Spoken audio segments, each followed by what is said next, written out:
D'abord, nous avons un premier combat qui est celui du maintien d'un budget de la cohésion qui nous permette de satisfaire à notre ambition. L'ambition qui est réaffirmée ici à l'occasion de l'Assemblée générale de la CRPM. Plus que jamais, l'Europe a besoin de cohésion. Et ce n'est pas avec moins de moyens qu'on pourra faire davantage. Ça ne peut pas marcher comme ça. Et c'est pourquoi nous sommes tous mobilisés pour que la cohésion ne soit pas sacrifiée dans les arbitrages. Le Parlement européen a une position qui est forte et nous disons au Conseil, nous tiendrons jusqu'au bout sur notre proposition. Nous disons la cohésion, c'est un monde qui répond à ses propres principes, à sa propre cohérence, qui a pour cœur la solidarité, la réduction des fractures territoriales. Il y a bien sûr des liens entre les réformes et la cohésion, mais il faut que les réformes visent l'objectif de cohésion. Et puis, dans l'actualité aujourd'hui, il y a le New Green Deal, il y a le fonds de transition énergétique, ce sont des questions importantes. Et là encore, il faut que les îles périphériques, les régions ultra-périphériques, ne soient pas oubliées et puissent mobiliser des fonds parce qu'elles doivent aussi assumer la nécessaire transition énergétique avec le soutien de l'Union européenne.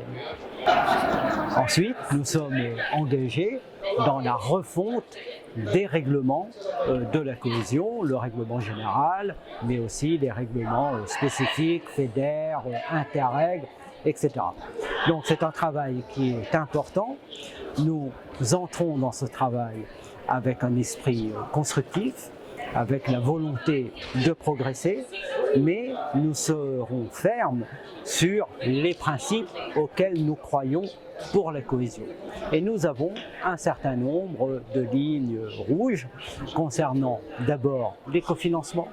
Il n'est pas possible que les cofinancements diminuent ainsi que pour les régions les moins développées, elles doivent pouvoir maintenir des taux de cofinancement à 85% de l'Union européenne. Nous avons également des demandes pour que les principes horizontaux de partenariat soient respectés. C'est une demande du Parlement européen. Nous avons comme ça un certain nombre de lignes fortes dans la négociation. Mais je ne veux pas à ce moment rentrer dans le détail des discussions qui sont en cours, puisque tant qu'il n'y a pas d'accord sur tout, il n'y a d'accord sur rien. Nous allons reprendre encore quelques trilogues, mais nous aimerions que le Conseil ait des positions qui soient plus claires qu'elles ne le sont aujourd'hui.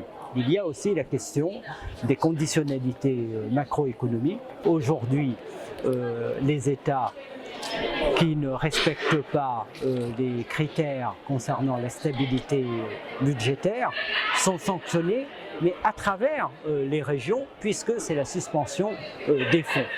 Nous considérons que c'est injuste.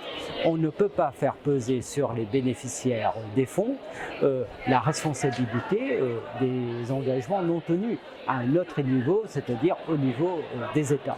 Le Parlement européen, en plénière, a voté contre le maintien des conditionnalités macroéconomiques, donc nous le défendrons également dans la négociation.